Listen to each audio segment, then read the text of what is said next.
How's it going, guys? So listen, this is a very important video on my recovery that I just hope inspires people to take the steps needed. So listen, I'm very well aware that recovery from these disorders can happen in a couple of ways. My way was my way, another person's way was their way.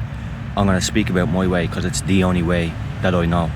I overcame 10 years of anxiety disorder in 5 months by doing this, what I'm going to tell you to do. 10 whole years this shit took from me. It took everything from me. College, work, friendships, special occasions, everything. Couldn't even go out for my own Mother's Day.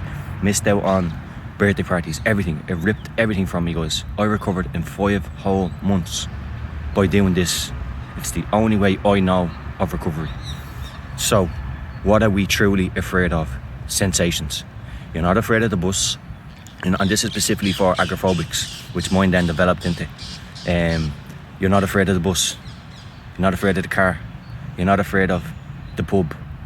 You're not afraid of these situations. You're afraid of how you feel in these situations. And if you're someone who's struggled with this for a long time, you're very aware of exactly what I just said. But why? Why can't you get past that? What's this resistance? Resistance from these disorders is absolutely... I've known nothing like it. You could have given me the cure for this and it required some work to do, and I probably wouldn't have done it, because the fear is a different level and it's hard to go into that fear every single day.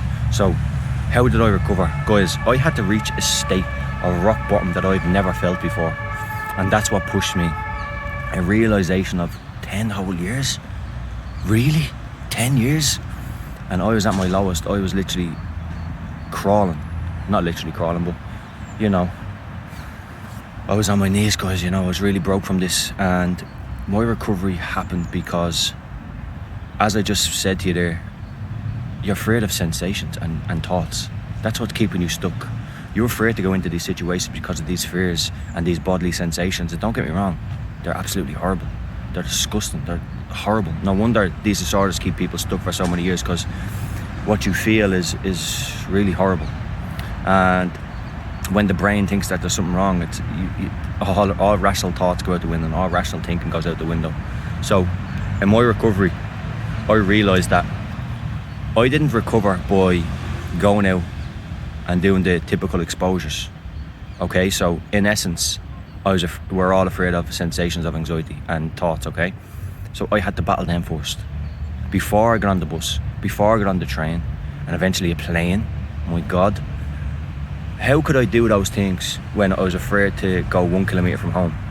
It wasn't going to be sustainable for me. I would have got on the train or the bus, and it would have just been too much flooding for me. So I knew, okay, what am I really afraid of? I'm afraid of these sensations and symptoms. I'm going to run. The only way to burn off excess adrenaline is by cardiovascular exercise. There's not 3 ways to do it. There's not 5 ways to do it. There's 1 way to do it. Go Google it.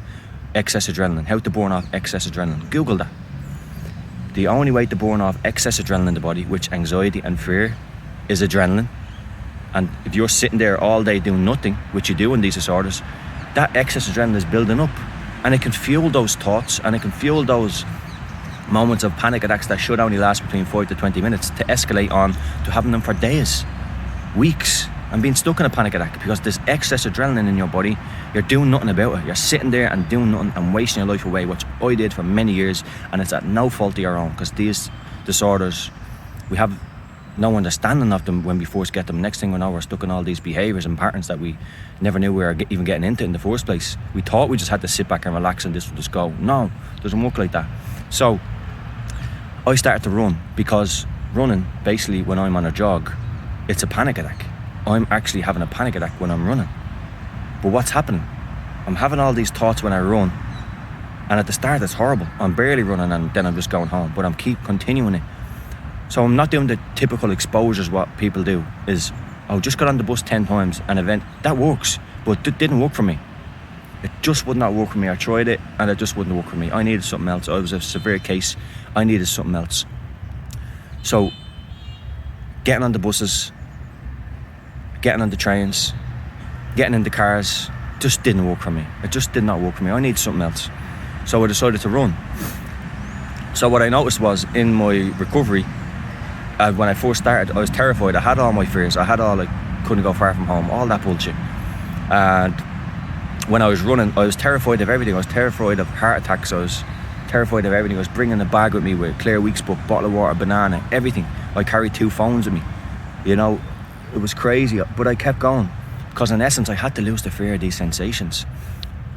So I remember when I built myself up to run, I was doing this every day.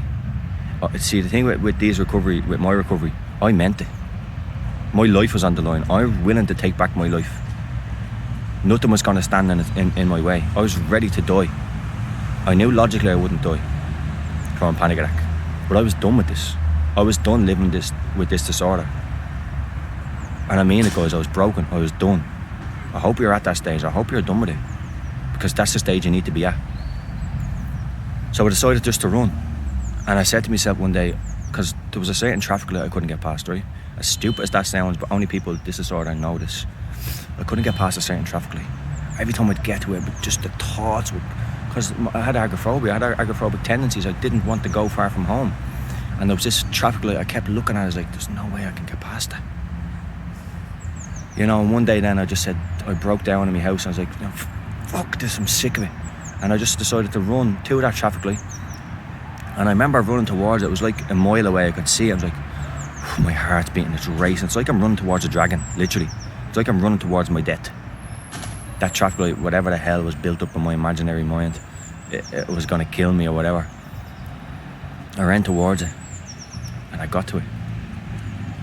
And I ran back and I made it home.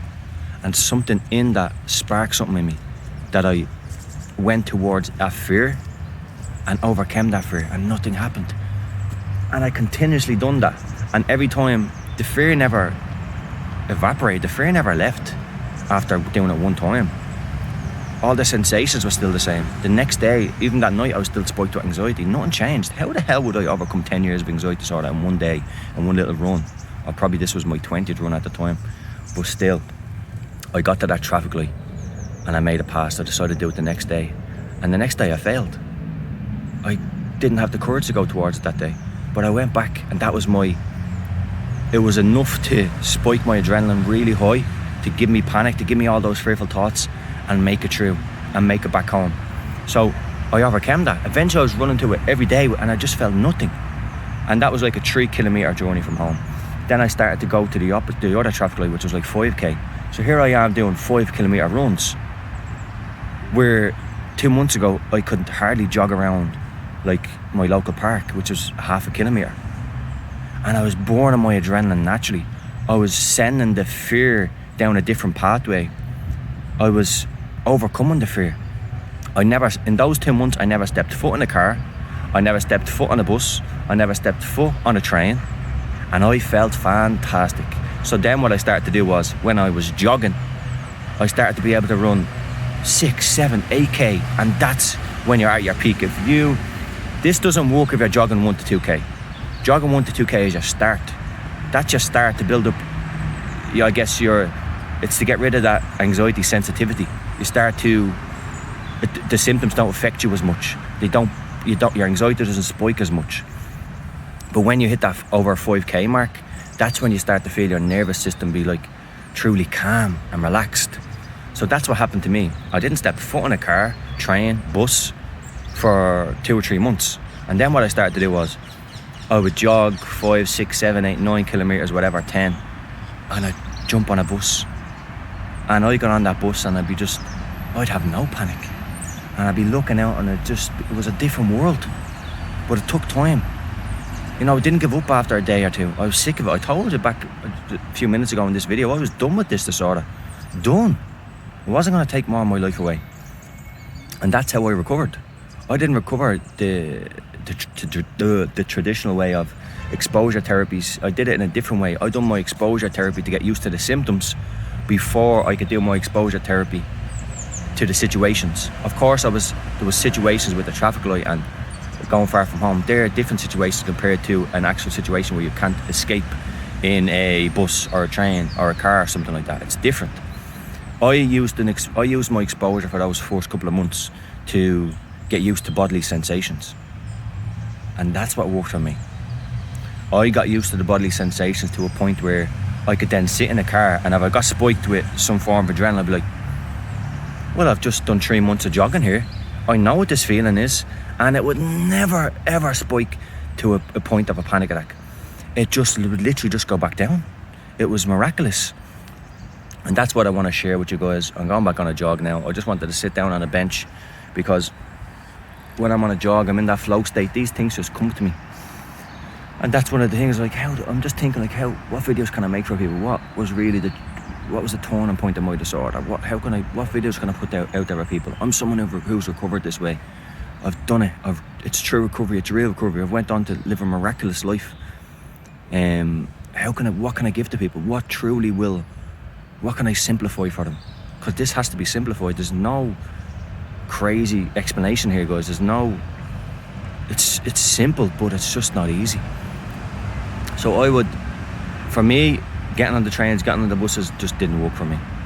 It didn't work. I needed something extra. I was too severe, guys.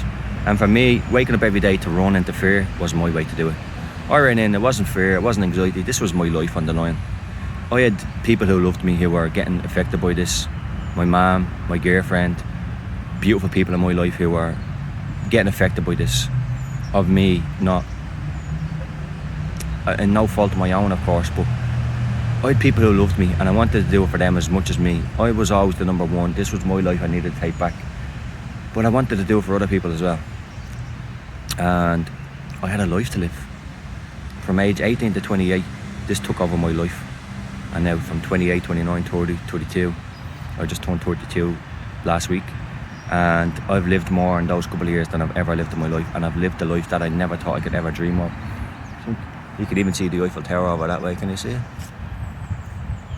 There we go. Where's my finger? There it is, there. Right at the back of me. It's just a life that I never thought I'd experience. So guys, if you're someone who's been through this, and this is what I always tell, I always implement jogging into people that I coach, because they have to get used to the bodily sensations. The anxiety sensitivity is a big thing. You're too sensitive to the symptoms of stress and anxiety, and you need to put a barrier around that. You need to have that, get a bit of strength built around those nerves again, and build yourself up, and get some goals reached before you jump on a train or jump on a bus or jump on that hour car journey. It's too much. For me, it was too much. I had to do it slowly, and that's the way I done it. So guys, I'm going back up on a jog now. Love to all. For those who are struggling with this, I understand you, and I hope my story can get you up off that couch and out. Get used to the anxiety sensations, lose the fear, and then start getting on the trains, then start getting on the buses. I can't tell you what way to do it, but this is, for me, who had this for 10 whole years, this is how I overcame it. And if you tried everything, what are you going to lose? If you try this method, you will not lose anything. You will gain so much. That's how I recovered, guys. Take it easy.